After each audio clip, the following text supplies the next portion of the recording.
Stitching తర్వాత అయితే blouse work చాలా బాగా బాగుంది. నచ్చింది. ఫస్ట్ ఆఫ్ ఆల్ ఇది బ్యాక్ నెక్ అనమాట. చాలా సింపుల్ వర్కే కానీ చూడడానికి చాలా బాగుంది. ఓన్లీ నెక్ లైనే ఇలా దగ్గరగా చిన్న చిన్న ఫ్లవర్స్ అయితే వచ్చాయన్నమాట. వర్క్ మొత్తం ఇలా నీట్గా చిన్నగా వచ్చింది వర్క్. అండ్ హ్యాండ్స్కి వచ్చేసి మన శారీ కలర్ పింక్ అనమాట. శారీలో కొంచెం క్లాత్ కట్ చేసుకుని హ్యాండ్స్కి ఇలా ప్యాచ్ వర్క్ కింద వేసాము. ప్యాచ్ చేశాక దాని పైనుంచి ఇలా వర్క్ చేశారు వీకట్లో.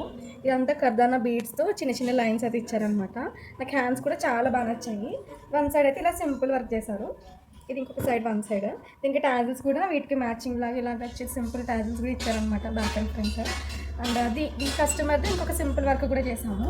Only back and front. ఇది కూడా చాలా సింపుల్గా ఉంది, చాలా దూరంగా ఉంది కానీ సింపుల్గా ఉందన్నమాట. ఇది ఫ్రంట్. హ్యాండ్స్కి ఏం చేయించుకోలేదు, జస్ట్ పఫ్ హ్యాండ్స్ పెట్టి ప్లెయిన్ హ్యాండ్స్ పెట్టామన్నారనమాట. అంటే ఈ 2 మగ్గం బ్లౌజెస్ ఎలా ఉన్నాయో కామెంట్ చేయండి. ఈ వర్క్ డిజైన్ మీకు ఎలా అనిపించిందో కూడా చెప్పండి. అండ్ ఈ 2 వర్క్ ప్రైజెస్ నేను కామెంట్ బాక్స్లో పిన్